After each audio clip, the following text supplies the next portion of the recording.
What's going on, everybody? This is Shay coming back at y'all with another episode of the Emmaus proposition. Man, I hope everybody's doing well out there. Things have been just rolling along over here, man. Sitting here.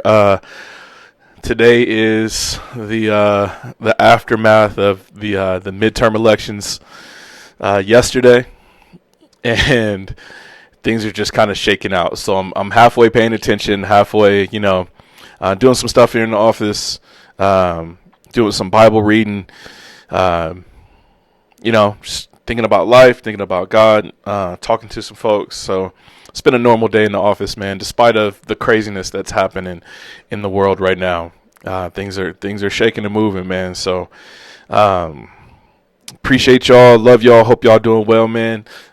We just got back from a family trip down to Arizona, man. Got to meet up with my mom's side of the family, all our kids. We all got kids around the same age, so they were able to kick it and get to know each other. It's their first time meeting, so it was fun to get to watch them get to know each other, get on each other's nerves a little bit, then bounce back and be friends again. So it was a cool trip, man. We drove down, drove back. The next day after driving back, I had to go to work the very next morning. So, I was dog tired. Went home, caught maybe about 5 hours of sleep, and woke up and went on a fishing trip. And man, that day ended up being like a full 24 hours, man. And so, trying to catch naps here and there, but we went out on a boat, man. Went out past Alcatraz, a couple miles past Alcatraz, and just went fishing out there in the Pacific, right?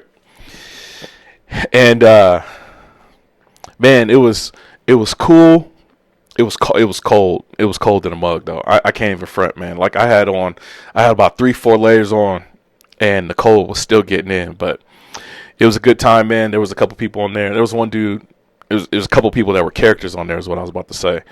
But there was one dude on there, took his son out. His son's probably about 10 years old, man. He was a trooper, though, man. He did a good job.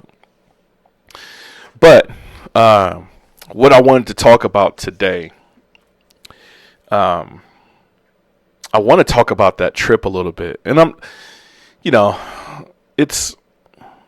was a cool trip.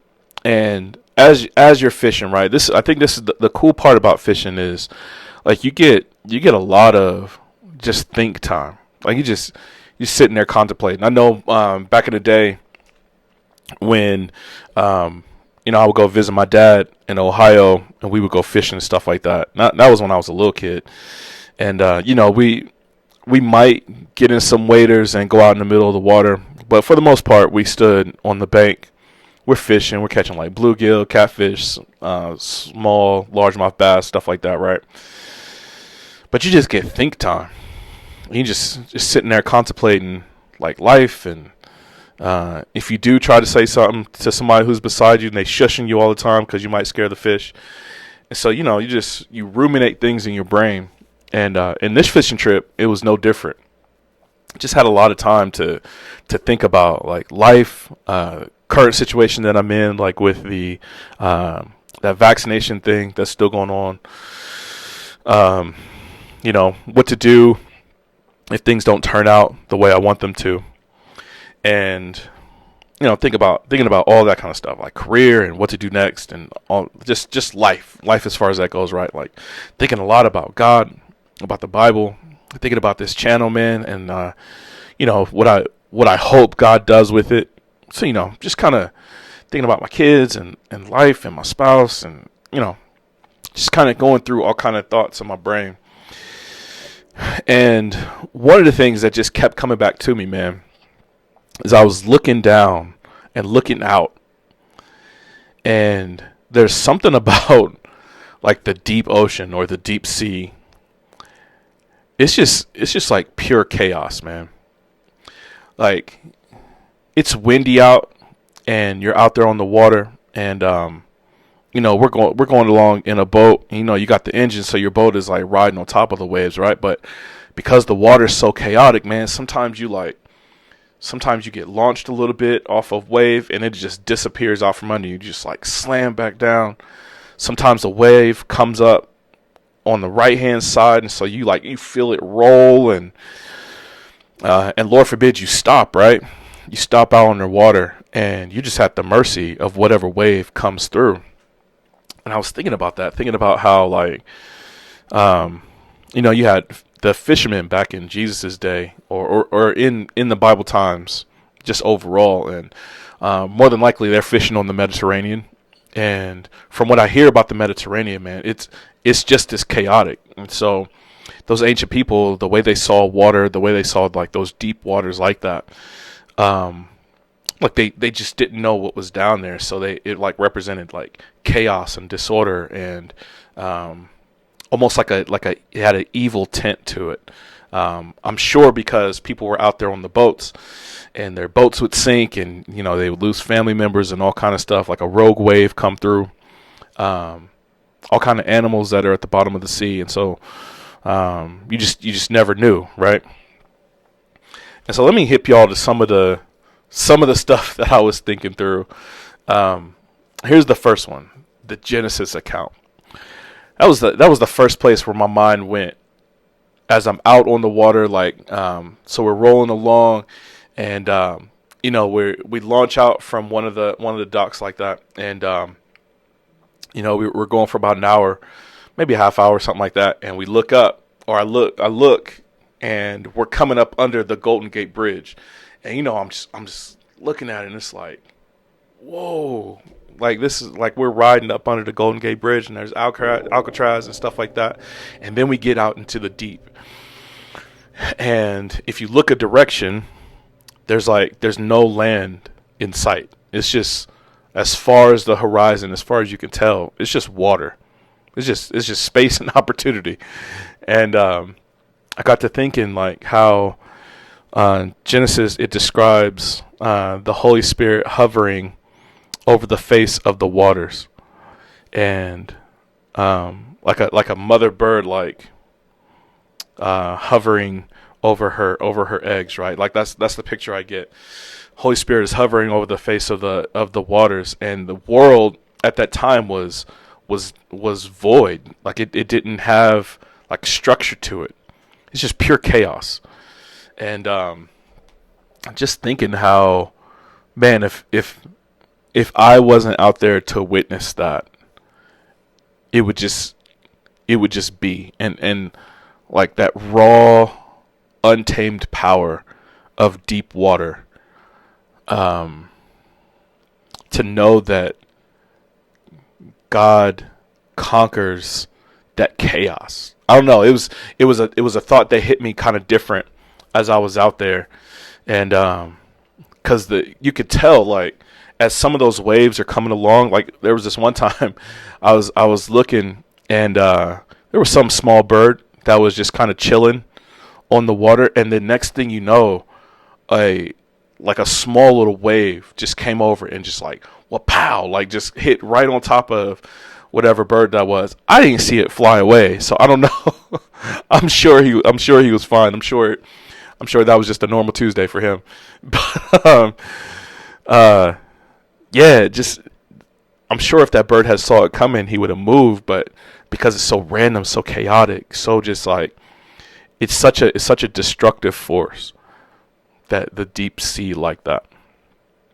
To know that God was able to like just tame that and draw life, draw the ground up under it, draw life out of it.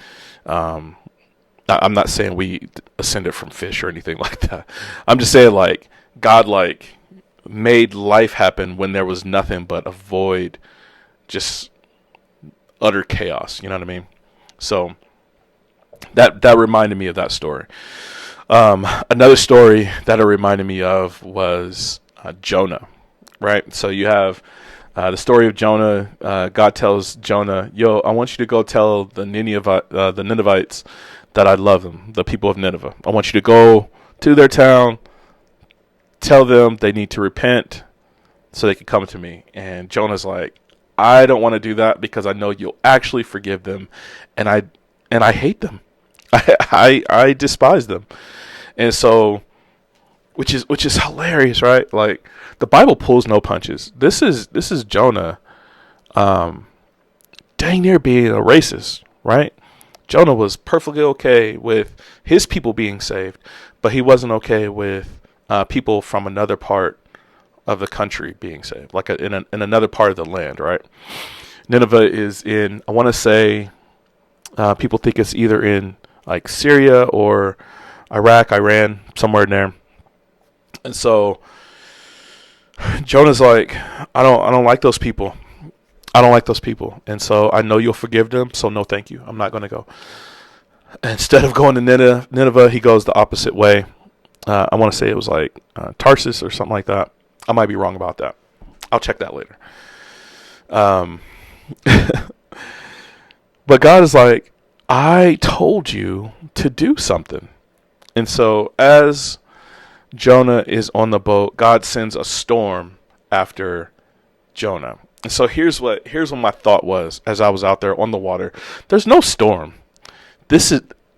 When I was out there was probably like the regular pattern of what life looks like out in the deep ocean, right? And that to me was chaos.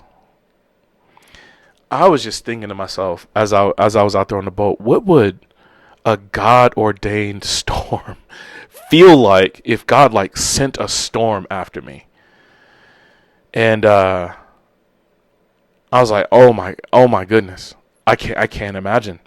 I cannot imagine what that was like, because there was times as we're going along, water is kicking up behind us a little bit, because you're smashing back down, and so that water, it like shoots up off the back of the boat. And there was times when water would come into the boat just because it smacked down so hard, or we dipped down so low that water would come like into the back of the boat. It wasn't a lot or anything. It was just enough to be like, oh snap, some water just jumped in the boat. I was just like, man, God sends a storm after Jonah, so much so that the sailors, like this is their profession. This is what they do all day, every day. These sailors are freaking out. They're offering sacrifices to their gods. They're rolling like stones and stuff like that to try to divine who it is that this storm could be after, and they're going haywire because of the size and magnificence of this storm. I'm sure these dudes have seen a storm or two. You know what I'm saying? Out there on the Mediterranean, like I said, storms are a regular occurrence, but this storm is almost as if it was like, there's a movie. What was that movie called? Like I want to say it was like The Perfect Storm or something like that. I didn't get a chance to watch it, but I saw the previews of it, right? Like you see the little boat and it's like trying to go up the wave, and it's like 20, 40 feet in the air. Like they're trying to ride to the crest of this wave to try to get over top of it.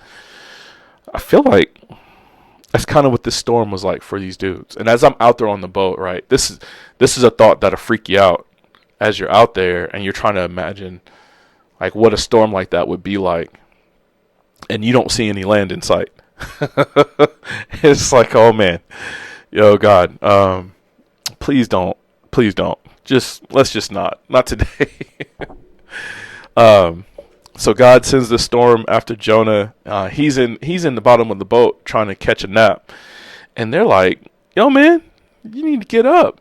So he gets up and he's like, yo, I know this storm is after me. Y'all please just toss me overboard. And so they do. They toss him overboard. He lands in the water. And when Jonah hits the water, God preordains this fish to come up and swallow Jonah. So as I'm on my trip, I caught a few fish. And most of the bigger fish are pretty deep down. There's not a lot of fish that are up, right? Like you might see some whales and stuff like that. But the Bible doesn't make it seem like this was a whale. It makes it seem like this was some other kind of creature, right? By the way, saw some sea lions. So as we're fishing, right, not only do we go fishing, but we also go crabbing. And so the skipper of the boat they drop, and the deckhands, they drop some crab traps down in there. Like they got some fish heads and fish guts and all this stuff, and they put them in the crab traps, and they drop them down, and they're dropping them probably like, I don't know how deep. I'm not even going to try to guess. I would guess like 50 feet or more. I don't know. It's probably a lot lower than that. I didn't exactly ask, but it's probably more like 100 feet. I don't know. I don't know my sea depths, but they're dropping them down super deep, and obviously they're going all the way down to the ocean floor so the crabs can get inside, right? However deep that is. But we saw some seals, and what the seals do, they were waiting until the skipper drops the crab traps, and they would touch the buoy with their nose and then follow the line down to the trap so that they could eat the bait out of the crab trap. So after a while, the skipper was like, "This is useless to try to do this because they're just going to eat all the bait. We're never going to get any crab." Thankfully, we had dropped some other traps, so we got a couple crabs, but not as many as we wanted. Anyway, God prepares this fish, and of the fish I caught, they were decent sized fish. You know what I'm saying? I can't imagine a fish that large being exactly where it needs to be, that as soon as a person hits the water, it doesn't scare it away. It doesn't scare the fish away. The fish swallows Jonah. And I'm looking at the fish I caught. I'm looking at the fish that other people caught. One guy caught a fish. It was probably about 3 feet long. It was some kind of bass or something like that. And can't imagine. I've seen whales, y'all. Like I know that there's fish that are out there that are large enough. That's not what I'm saying. Like I know there's fish that are large enough to swallow a person. It's just like, what fish doesn't get like scared away when something as large as a human being, an adult human being, gets dropped into the water? And I was looking down in the water, man, and I was like, oh my goodness, how big this expanse is as far as the ocean is. How big this creature must have been that swallows Jonah. And it's got my mind racing, you know what I mean? Like it's just one of those things in the story where you're like, wow, God, you are amazing. And so the end of the story of Jonah, for those who don't know it, this fish, after 3 days, Jonah spins inside the fish. He spits Jonah out. He walks up on dry land, and God says, go to Nineveh, like I told you. And so he goes to Nineveh, preaches the worst sermon ever. God's going to kill you is what it seems like all he said was. And then the whole city gets saved, from the king all the way down. And Jonah's hot.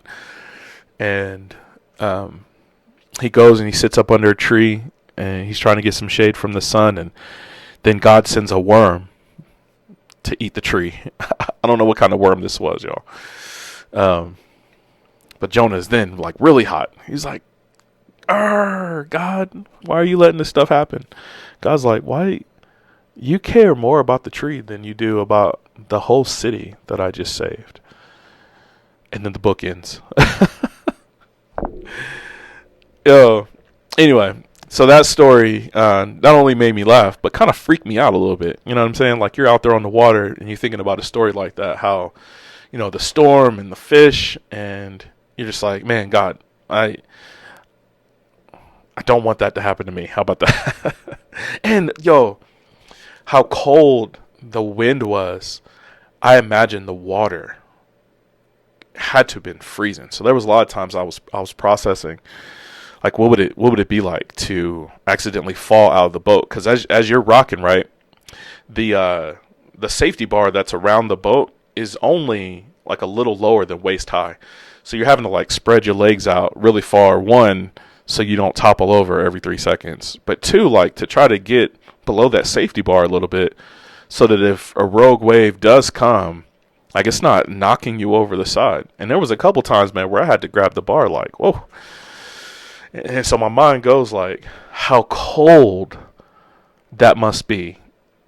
I imagine ancient Near East people don't have like Carhartt, wetsuits. They didn't have like all kind of beanies and all kind of stuff to keep them warm, right? To keep them insulated from the cold. It's just pure raw cold right there on your skin, and ocean cold, man. Especially the Bay. For those of y'all who've never been to the San Francisco Bay in that area, like it's cold. Like I've been to some cold places, right? Like I've been to Alaska, and I've been out in the middle of the desert, like in Arizona or something like that at night, and it gets cold. It gets cold. You know what I mean? There's something about that Bay. It is extra cold, man. Like it gets inside of your bones, and like you, like for real shiver. Like it's one of the only places I've been in the world, and I've been to a few places in the world, right? It's one of the only places in the world where I've had like a deep bone cold, where it's just been like I cannot get warm. It's not putting on an extra jacket that's gonna help. My bones are cold, and I was just imagining hitting that water. Like it's already cold on the outside of the boat. Hitting that water must be like, dang, crazy thoughts. Anyway. The last story I thought of, and this story is what brings us back to Christ, right? This is how Jesus is better than Jonah. Like he's the better Jonah.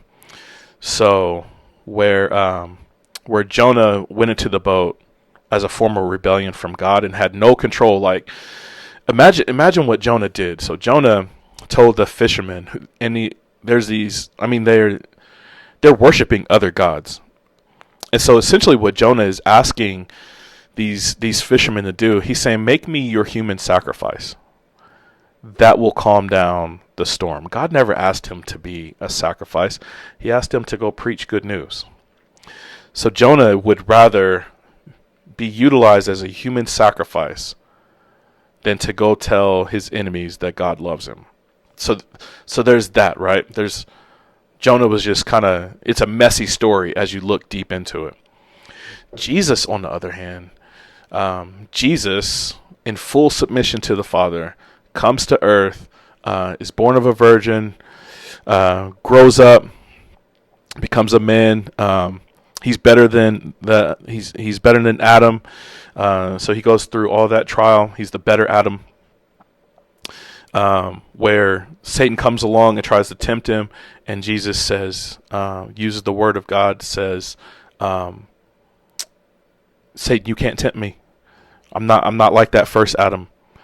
And so he proves that he's the better Adam, right? He proves that he's the better Moses. He proves that he's the better Elijah. And in the story of Jonah, he proves that he's the better Jonah. So there's this episode in the Gospels where Jesus is in the boat, and he falls asleep in the boat as the guys are out on the water. He just got through preaching. There's a bunch of stuff happening. The man needed a nap, so he gets in the boat, goes to sleep. They go out on the water, and a storm comes. And once again, these dudes are experienced fishermen, but for some reason, this storm seemed out of control. And they're trying to wrestle through it, and they just can't. And so they call down to Jesus, and they're like, man, we about to die, and you seem like you don't care. And where Jonah woke up and immediately tried to participate in idol worship, in human sacrifice, Jesus gets up and tells the storm, yo, chill out. Peace be still. Go sleep. However you want to say that. Jesus calms the storm, right? He sticks a pacifier in his mouth. And Jonah had no power over the storm because God sent the storm because of his rebellion. God sends the storm Jesus' way to prove that he's God. Because the first thing the disciples say is, what kind of dude is this? Even the wind and the sea obey him. He just tells the storm to be quiet and it listens. I can't, like, I was out on the boat and I was trying to picture, like, there's nothing that can stop this force.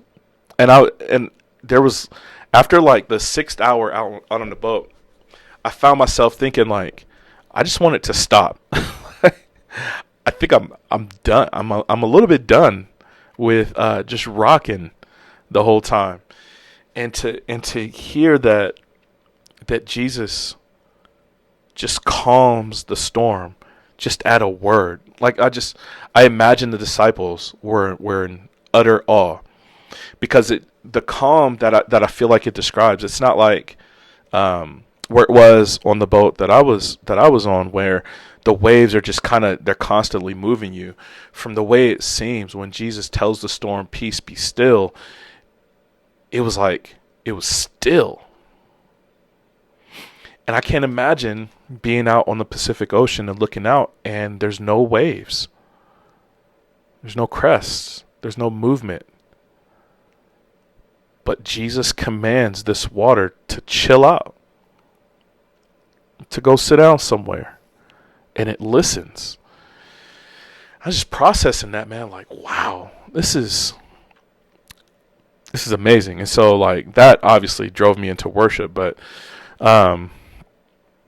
as we think about, like, all things leading to Christ, right? How God has written the history of this world. Every atom and molecule, every piece of stardust, every colossal star in the far reaches, every piece of salt in the ocean, inside the water, every molecule of salt, everything was written to glorify Christ. All of it. And sitting with that thought, sitting with, man, God has complete rulership even over this chaos, where I would be, I would want it to just sit still, but God finds glory in the way that the water just kind of, I'm sure it's not random to him, but to us it's just random, and God finds glory in it. And it was just in awe, you know what I'm saying? And I think that's what we need as we think about stuff like this show is built on these kind of propositions, right? Like even the sea, even a fishing trip out in the ocean ultimately points its way back to Christ. God has given us everything we need to give him absolute 1000% worship, because it's all about him. Everything is about him. And so whether it's how God created all things, how and just that thought, right? Like as you're casting your line down in the sea, you're reaching for one of the first of God's creations. One of the first thing he created was sea life. And so you're reaching down for stuff that's like amongst the first things God ever created. You know what I mean? Like those kind of thoughts are just like, whoa. Like if I see why some cats, you know, they get a little herbal supplement, if you know what I mean. They take those herbal supplements. I can see why they just kind of trip out on certain stuff, right? Because as your mind just kind of expands and explores, I got to tell you, contemplating the magnificence of God is better than any other herbal supplement that you can take, man. There's no additive needed when you're contemplating the magnitude of God. It's mind-boggling, and it's one of the most joyous things that you can do in life, is just to sit and think about how and why and when God exacts himself upon our material world, right? So all that is cool. Thinking through that kind of stuff, it was awesome. Like thinking about how, like, man, God uses even sea life to the good of his glory. And then how he just, it's not as if God wound up the clock, set it in motion, and then let go. As Jesus comes in the flesh, and as he's there, he's in the boat, and he's manipulating the sea and the waves, and he's telling it, no, I said stop. Don't make me come back there. Oh man. It's magnificent, man. And it's for those reasons, the fishing trip was great. For the constant movement, and the day and a half later of still feeling like my body is all over the place. Yo, man, I struggled with that part, and it took me until the next day to warm up. Like I'm telling y'all, I was cold. Would I go deep sea fishing again? I don't know. Probably not. It was intense for sure. I love fish though, and I love crabs, so maybe do it again, or maybe pay somebody to go for me. But for the opportunity to get out and contemplate God, and then bring back a story about, once again, how all things in all creation, from the garden all the way up until now, how all of it is pointing to the majesty of Christ. Man, yeah, that was well worth it, and I'd do it again in a heartbeat. Just to have those experiences, man. I love coming here, talking to you all about that kind of stuff, because that's what I want to pattern. I want to model that. I want, as folks are going on their day to day, as they're going on fun adventures and thinking through stuff, I think we should be thinking about God and how God is the author of it all, as opposed to getting caught up in the silly stuff of this world, stuff that's ultimately going to pass away. Please consider that. One day, God is going to supplant all of this with his glorious kingdom. All this stuff that we get so riled up about, it's all going to pass away. But the glory of God is going to be for eternity. So, please continue to contemplate that. I'm actually going to wrap the show up, because that's what I have for today. I hope y'all doing good, man. I hope these things are fun for y'all to listen to. Thank y'all for everybody who does listen. Thank you.